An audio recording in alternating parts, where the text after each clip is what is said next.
కర్నూలు జిల్లా మధికేర మండలం పెరవలి గ్రామం శ్రీ రంగనాథ స్వామి వార్షిక బ్రహ్మోత్సవాలు వైభవంగా జరుగుతున్నాయి. గురువారం రాత్రి 9 గంటల నుంచి బ్రహ్మోత్సవాలలో భాగంగా గరుడ వాహన సేవ మొదలై దేవస్థాన ప్రదర్శన అనంతరం స్వామివారు పురవీధుల గుండా విహరిస్తున్నారు. ఈ కార్యక్రమంలో దేవస్థాన అర్చకులు, సిబ్బంది, కార్యనిర్వాహక అధికారి ఆర్ వీరయ్య, చైర్మన్ పారా రవి, పాలక మండలి సభ్యులు, గ్రామ ప్రజలు పాల్గొన్నారు. నవాన్నిక బ్రహ్మోత్సవాల్లో కాబట్టి 5వ రోజు గరుడోత్సవం జరిగింది. ద్వాదశానికం అంటే 12 రోజులు ఉత్సవాలు ఉంటే 8వ రోజు గరుడోత్సవం జరుగుతుంది.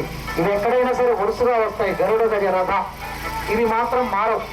గరుడోత్సవం, గజోత్సవం, రథోత్సవం అనేవి ఈ 3 కూడా వరుస క్రమంలో వస్తాయి. అక్కడ 8, 9, 10 రోజులు జరుగుతాయి 12 రోజుల ఉత్సవాల్లో. తర్వాత 11వది, తర్వాత అశ్వవాహనం 12 మనకు ఆ విధంగా వసంతోత్సవం జరుగుతుంది. అది మామూలుగా ఇక్కడ నవానిక బ్రహ్మోత్సవాలు కాబట్టి 5, 6, 7 గరుడ గజ రథోత్సవాలు జరుగుతాయి. తర్వాత తురగ వాహనం, తర్వాత హంసవాహనం, ఆ రోజే వసంతోత్సవం జరుగుతుంది. ఇలా గరుడ వాహనానికి అత్యంత ప్రాధాన్యత ఉంది. దీనికి కారణం ఏంటంటే తన యొక్క సవతి పిల్లలైనటువంటి నాగుల కోసం అమృతాన్ని తీసుకొచ్చేటువంటి విషయంలో గరుత్మంతుడు దేవతల మొత్తాన్ని ఓడిస్తాడు.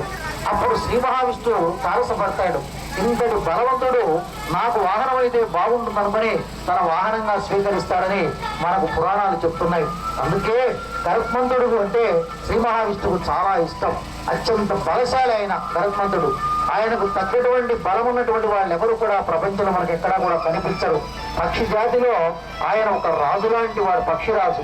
అందుకే గరుత్మంతుడి వాహనం మీద ఆ స్వరూపం అలా ఉంటుంది. మీరు ఎక్కడైనా చూడండి, ఈ 10 రోజుల్లో కూడా సాక్షాత్తు నారాయణ స్వరూపం మీకు ఎక్కడా కనిపించదు. ఒక్కొక్క వాహనం మీద ఒక్కో రకంగా కనిపిస్తాడు స్వామి. కానీ